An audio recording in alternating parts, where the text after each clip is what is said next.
como servos. Filipenses, capítulo 2, versículo 7. Mas fez-se sem reputação, tomando sobre si a forma de um servo, fazendo-se semelhante aos homens. Olá, seja muito bem-vindo ao canal Atalaia Velho, um canal independente, sem vínculo religioso, com o propósito de elucidar a Bíblia Sagrada. Eu me chamo Otávio Rosa, venha comigo nessa jornada pela Bíblia Sagrada.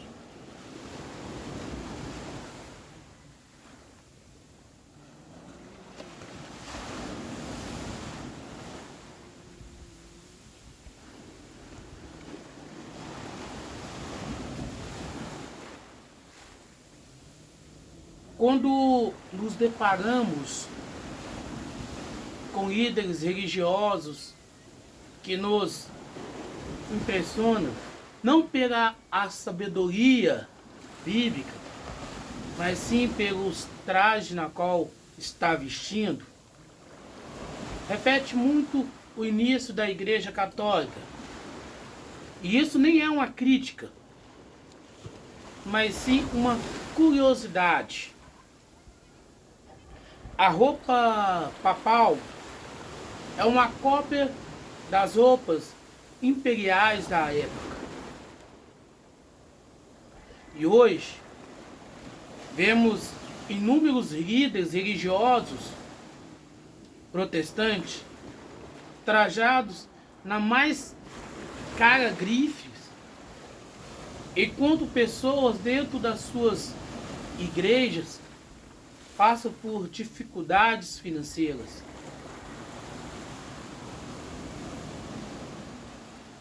Para manter o básico dentro de suas casas.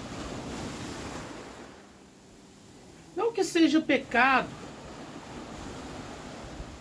todavia, como posso desfrutar dos prazeres, ou melhor, ostentar,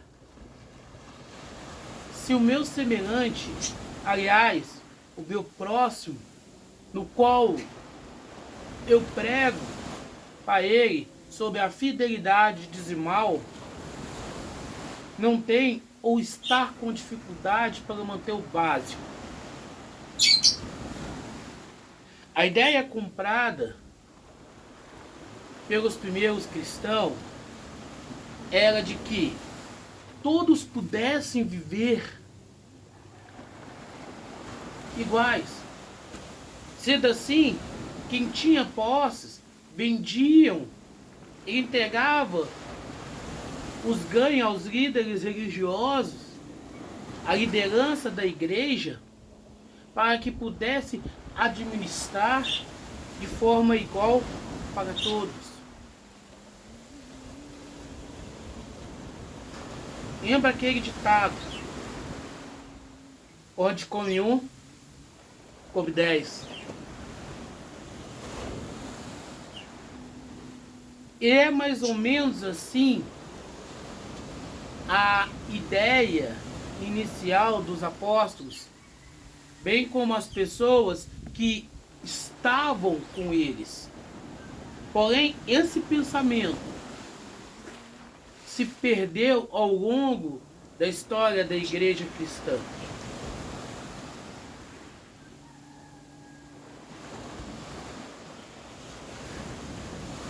Porque, podendo dividir em 3 partes. Primeiro, a igreja primitiva: igualdade social, bem-estar de todos, sem o comprometimento financeiro. É assim que podemos dividir a igreja cristã em 3 partes. A primeira é a igreja primitiva: a igualdade social, o bem-estar de todos, sem comprometimento financeiro, somente em compartilhar a Sagrada Escritura. Segundo, a Igreja Católica: liderança mantida pela maioria, porém sem a obrigatoriedade regular da contribuição. E os conhecimentos bíblicos se baseia naquilo que o líder religioso fala. Terceiro, a igreja protestante. Liderança mantida pela maioria, com a obrigação regular de dízimo de oferta, mais os penduricários da fé. E a doutrina da igreja acima da Bíblia Sagrada. Note-se que entre a igreja primitiva e a igreja protestante existe uma grande lacuna. A igreja que, em tese, foi criada para combater os excessos cometidos ao longo dos anos pelo Papa, agora conseguiu fazer algo pior. E nesse contexto é que precisamos entender que, embora devemos ser agradecidos por através dessas duas instituições religiosas, ouvir acerca de Cristo, é necessário que voltemos à era da igreja primitiva, para que podemos entender o que de fato é largar tudo para seguir a Cristo.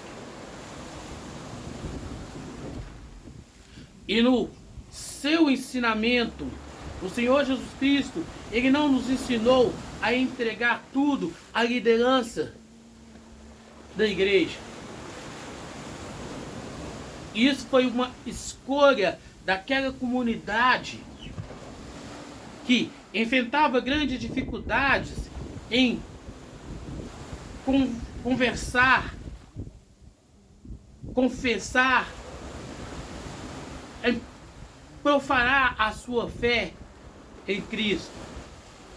E por isso, por causa das retaliações, da dificuldade vivida e a vida como peregrino, e assim não perder a sua fé em Cristo e nem passar necessidades, é que eles vendiam tudo para que eles pudessem ter facilidade de locomoção. O Senhor Jesus Cristo, sendo Deus absoluto, Ele não se importa com quem era antes, da forma simples e humilde. Nos ensinou o que é o amor, passando por humilhações que essas mesmas lideranças pós-primitiva não explica, como a água privada oferecida a Cristo, dentre tantas outras coisas, para caminhar ao lado de Cristo, precisamos crer tão somente nele.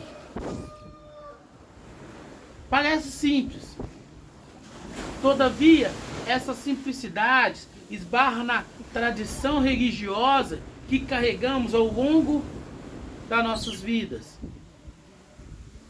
Cristo não tem interesse nenhum na nossa conta bancária, muito menos irá nos pedir para doar a instituições religiosas. O que de fato Cristo quer é um coração transformado e voltado totalmente a Ele.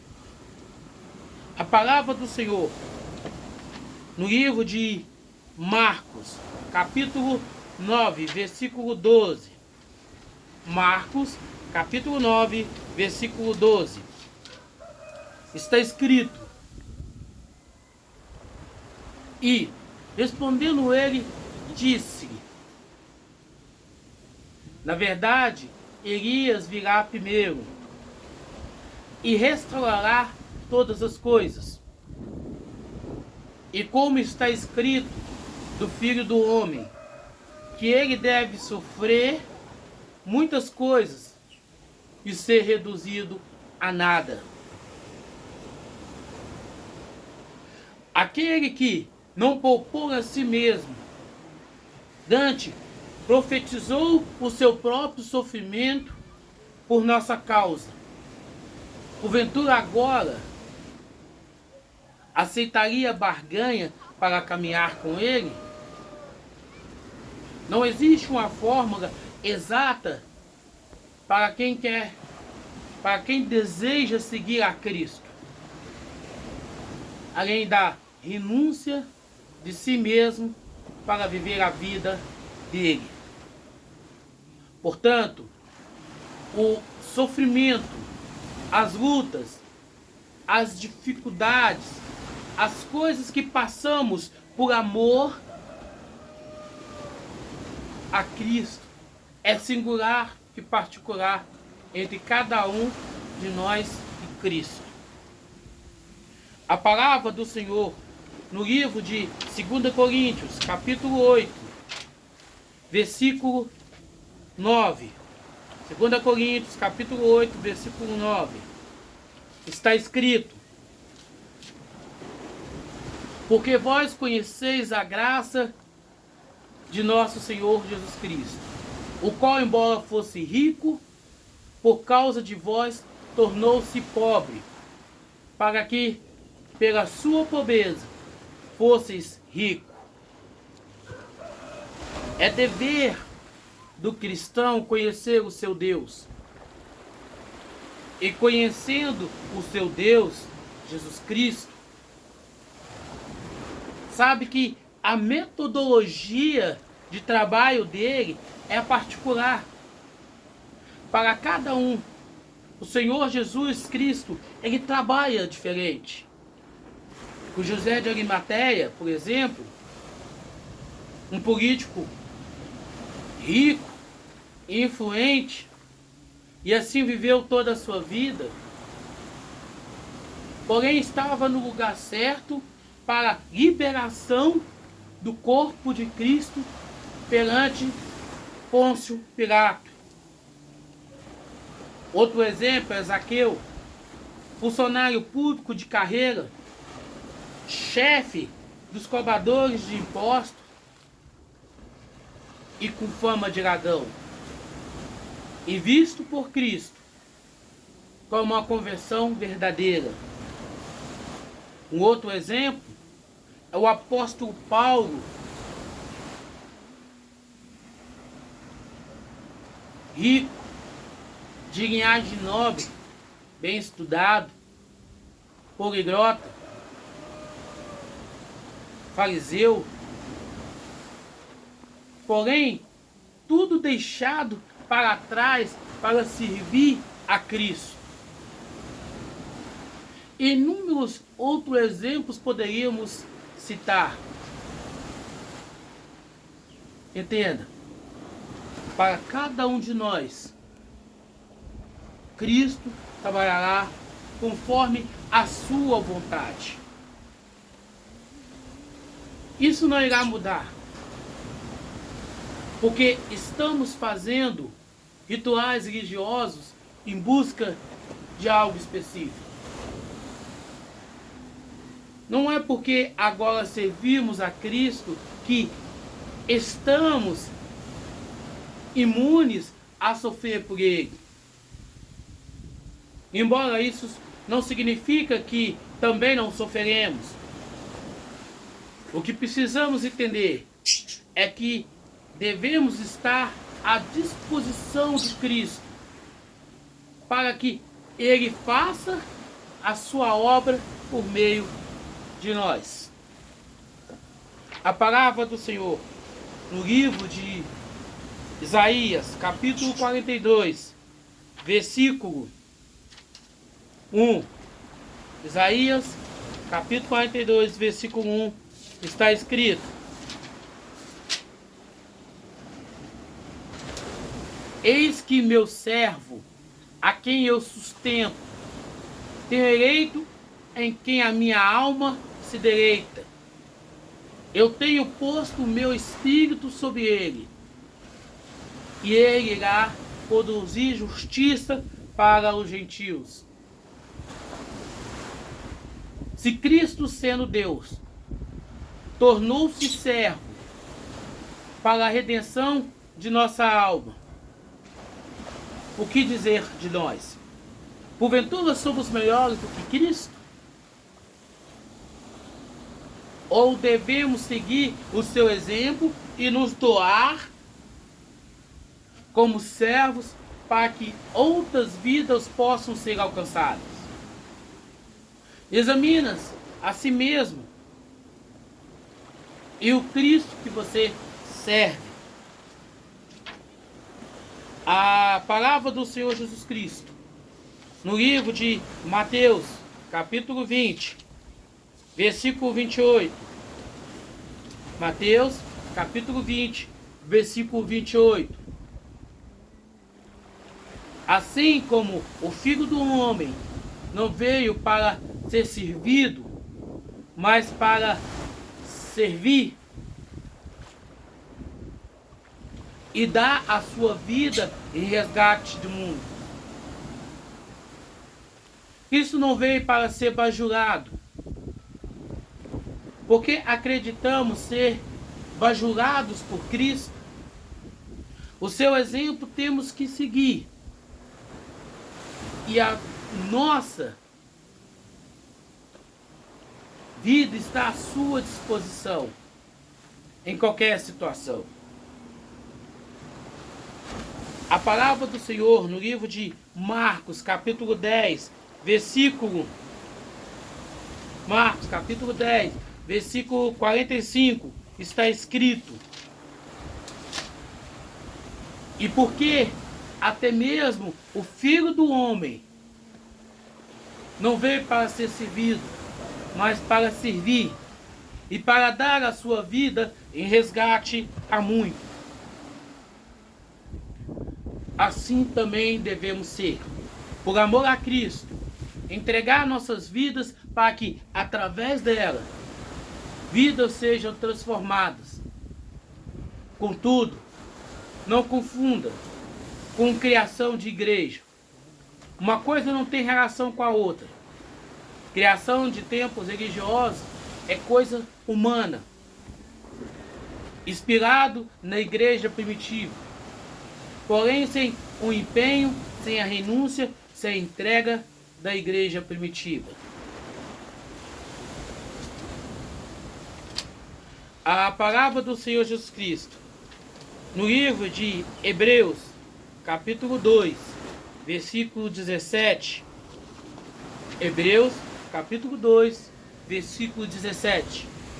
Está escrito: e por isso, em todas as coisas, convinha que fosse feito semelhante aos irmãos, para que fosse o sumo sacerdote, misericordioso e fiel em todas as coisas pertencentes a Deus, para operar a reconciliação por causa dos pecados do povo. Assim também somos nós, em Cristo, por Cristo, em favor de Cristo. Em favor da humanidade, negando a nós mesmos